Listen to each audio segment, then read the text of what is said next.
Kanakora TV.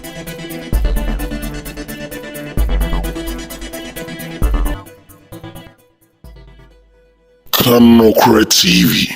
Kanokra TV ena wani gusu a wo hweye ene nso yeda Awurade Nyankopon aye owura Yesu yeda wase Awurade akowa Pastor Paul J Nyankopon enhyira pa dade se wodi dwumadie we ye tesei aba se be ya ye bete de wiase aduru ba bia wiase aduru na ye wa hoboa bia ya ye ne ntentem me pa cho me kai o se on the 26th to 31st of December Holiness Conference afi we nso so ebeye so nkokra mesel se enyu free betie Awurade asem esanse be bia wiase aduru no aduru ne bone so pa anapa me de wo hyase Russia. Russia has loaded up a deadly hypersonic avangard missiles that travels 2,000 miles. And same way and same bia anu odin pa ehun so na me pa cho me to so a new footage installed in an underground launch silo in Russia Orenburg region na we see here. Putin says the West has no means of stopping it and it is the only weapon of its kind in the world. And to the Etienne say the Putin any the defense system for no almost set up nuclear weapon. Nuclear weapon it can travel to 20,000 miles. Omodia launch omodia say etuo wodi tuo boba ahye tuo ma ya ready na say toa na wo beto sa pepepe netie say nuclear weapon no Orenburg region ewo Russia eho na sa footage na say sa pictures we ya beto dwa ye ka ho asem say Russia say omo set up sa avangard missile we ya nuclear weapon ready de omo de be ye de eno no yenye hu ye. Now, Kosua Eka said, this missile, when fired, will strike multiple targets in the world in less than 30 minutes. On say hupa, into within 30 minutes, no, sa kudie we say almost 2 within 30 minutes, no, area say ebebo. Now, Osanka say, the missile strike like a meteorite and is invisible, unstoppable by any defense system. Now, we meteorite so I say kunkumbo ebo dendende pa free soro abasa si so sa eniema omode yes akode no ene eniema eye dendende ehu enomde yes akode no what say it's very unstoppable. No defense system I betumi stop it. Israel Iron Dome defense system ben entumi and stop it. Na akode no e kire say ehu ankasa.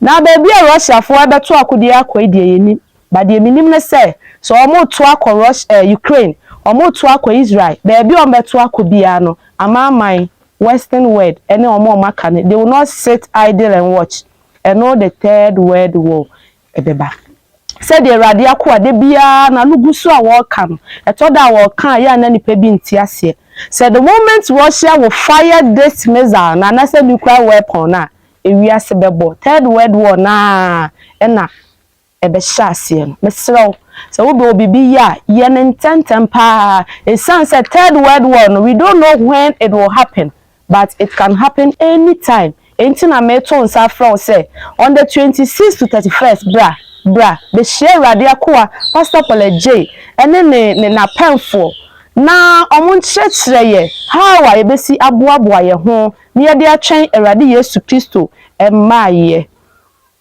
enti we ye ensama efri Putin ho eba ehu ankasa na said the video no egusu a wo hwe no behu si de akode no ebi esi etie na wo bibi a waye ne entem me pacho uko Israel Israel Prime Minister Netanyahu e de abetu dwa said the next stage has begun. The next stage of war no ekoso wo Gaza ho no it has begun. Israel Defense Minister said the next stage has begun in Gaza conflict. Israel forces have stopped has dropped leaflets in certain areas in southern Gaza warning residents to leave. Until southern Gaza, omo northern part ho na omo guso. But say no recently no southern Gaza ho na omo ni kira eno no so omo ni abere omo ka kira manfo omo timamfo ate ho ne say omo free ho na next stage no asha se gidigidi pa ewo ho. Israel Defense Force says it struck Hamas underground site where senior commanders were hiding. IDF spokesman Rear Admin Daniel did not specify whether the senior Hamas were killed, but the IDF announced that it targeted a number of Hamas top and military leaders in recent time. And Biabia IDF, which Israel Defense Force, esusu say Hamas for kukudam for ebi ewo na omako strike hwa kire say eho no oman specify say nipa wudie na so eho asay papa pa.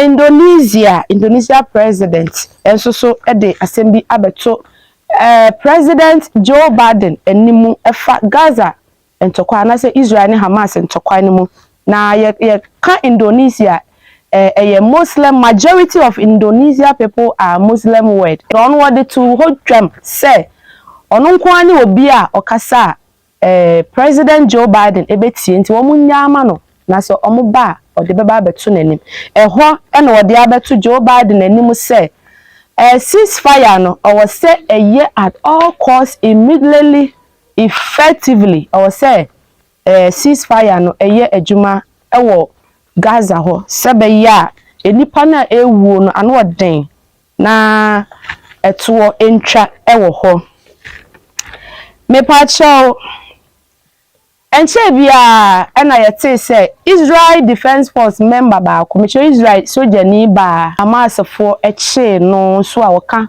240 hostages no ho na enne de yensa aka ne say yehu ni body ai Hamas for na kuno omako retrieve the body ewo tunnel a omususu se connected to baby a Hamas for ehye enti sabre owura anase ababa wa bia ye friend Hidut house the body oma retrieve ewo ho.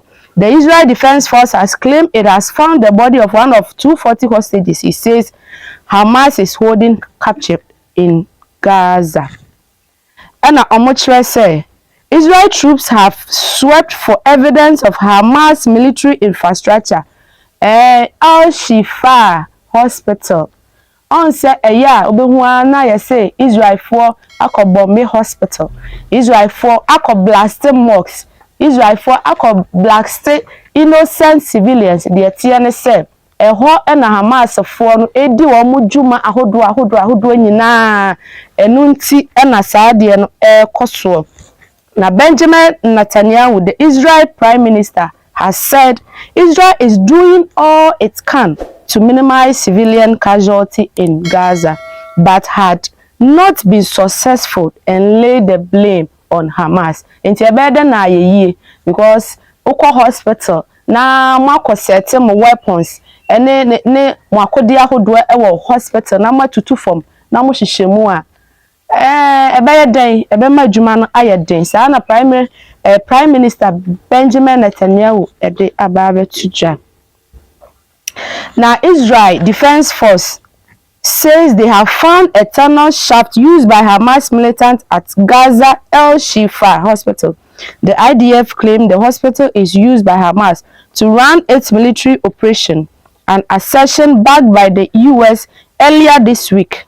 And the US also abe confirm say yampa Hamas for sa El-Shifa Hospital and hospital sa kano no correct omo evidence and also omo secret intelligence e dey abatu drama wo mo say no correct sa dey we no koso US spokesperson John Kirby na e dey assembly e ba batu drama pa cho me kai ubiem on the 26th to 31st Holiness Conference so wo ma bi da ene e pa cho me to nsafro sabra na yentie Eradi Nyankopon asem. Bright and Pure Holiness Ministry ye wo kwade adrebehi udru kwade station wa bisasa ifa na police station wo ye wo opposite police station enti ebi a wo pese wo ba na bibi kire wa adwene ana wo hu kwan na number no enegu screen so no fa na frɛ na ye beje ofeso na ya ma direction bia uhia bia. Fighting continues on Lebanon's southern border with Israel, where Hezbollah, a Lebanese armed group backed by Iran, has its main base.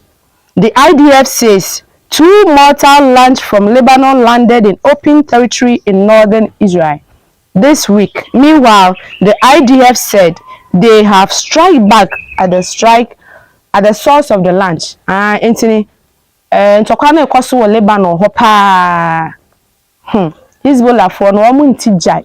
Enti no omo koso a omo ne Israel for eko wo Lebanon border ho. Na recently omo ato akodie ni bia ba Israel for so asa atu bi so de kɔ ho.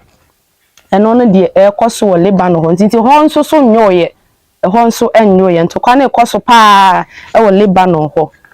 Me ba che de me di ja wo no.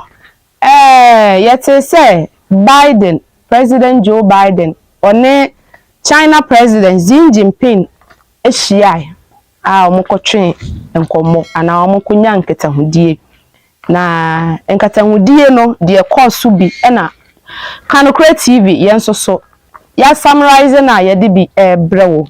President Joe Biden raised concern of China human rights abuses. Enti nkomo course oni bi ne say Joe Biden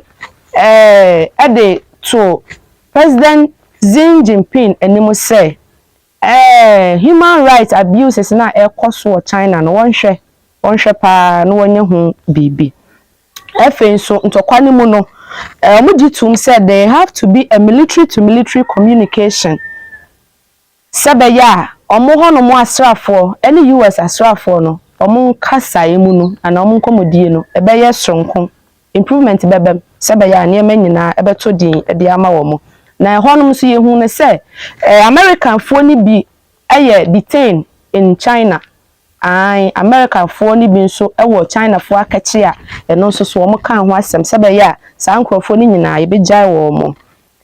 And Xi Jinping so ede ne concern by say osra American fo say omunya say omumma Taiwan akode no. Omunya akode no omo supply de ma Taiwan no US for enjai akode a omde ma Taiwan no. Meanwhile, President Joe Biden called President Xi Jinping a dictator just hours after the two leaders met. Until before I said Omobabe Shiamuno in a press conference and Joe Biden edited just say ohuni say Xi Jinping or a dictator. Now after say omo submit na omo meeting ne course wie no. And I CNN bisa ne say still na who says Xi Jinping or a dictator na no see the entire cancer and say a president who is leading a communist country ne die dictator na obeye na wasan sere Xi Jinping say one more na ne manfo ana say sa human rights ne kamima minka bi na mankrofo ho ekire wo mo na emma asumdue eni China mamu no fa hudie eni ho no wonhwe wonye hu bibi aha enebre ebe mamde wagya ene kase no na de twatwo pa ne se mesro subscribe Kanokre TV sabeya de ekoso nyina no ubehu na wate Ewade Nyankopon hyira wo ene Anita Mensa me na mede kase no ebre o makrao